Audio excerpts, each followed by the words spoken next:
Hello there, this is Chadderbox, and I make games, sort of.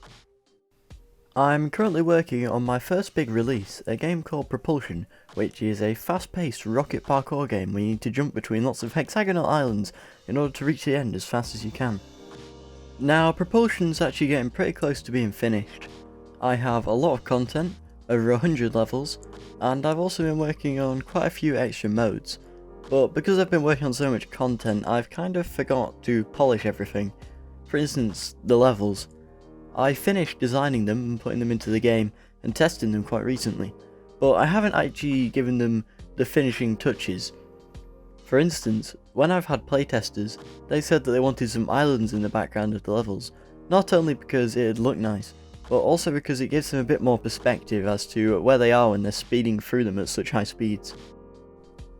I was a bit conflicted as to how I will actually go about doing this. I knew it'd take a lot of time, so I was considering automating it, but I was quite tired of trying to automate things because of some Blender escapades I've been on recently, and so I decided I'd just have to soldier through it and go and slap down some islands in an aesthetically pleasing manner. I was especially concerned about how long it'd take in the larger levels, and I thought it'd be even worse in the levels with switching seasons, but I had to get it done, and so I started decorating some of the levels. I started quite slowly at first, but I got quite into the workflow, and once I had some coffee I was able to finish them all in quite a respectable time.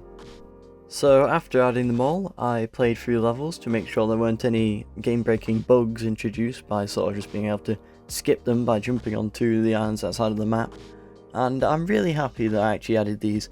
They really add quite a bit more of a quality feel to the game, and they also add a bit more immersion too.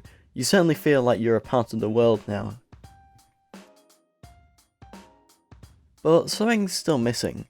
You're a person who's up in the sky with a rocket launcher, and yet unless it's a remarkably good day, there are no clouds in the sky for some reason. And I thought, because I was working on improving the look of the levels, why not just add more features, you know? Let's add some clouds.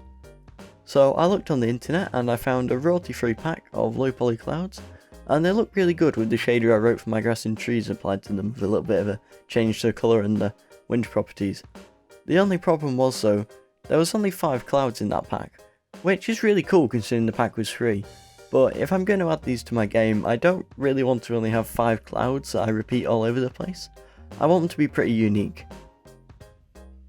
So I slapped those clouds into Blender and I started having a look at them. They seem to just be made up of a load of icospheres and just merged together, so I thought I could do the same thing and keep this style quite consistent. Doing this was really relaxing, I enjoyed it, and I managed to make quite a few models by just slapping some icospheres around and applying a few modifiers like decimation and just rotating them and randomizing the vertices and merging them. And so I finished that and I imported them into Unity, slapped on my cloud material, and made them prefabs. So now I just need to place them around the levels.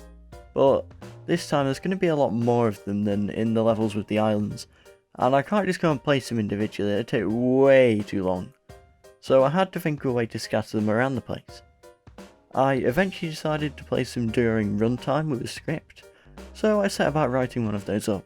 The thing is, I didn't really want any of the clouds to get in the way of anything, so I had to be pretty careful as to how I made the script place them.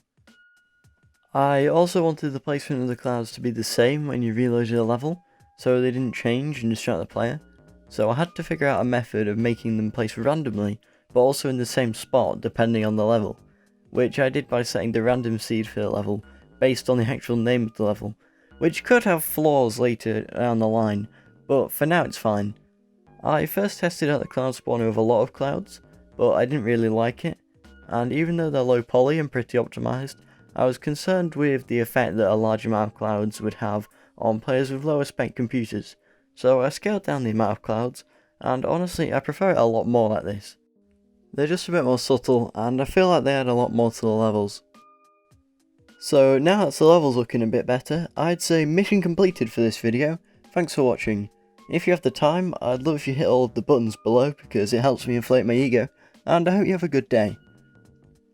I just want to add that I might be uploading less in the future, because the UK Parliament has ruled that I need to go back to school physically, so I'm going to have a bit less time due to travelling and more homework and stuff.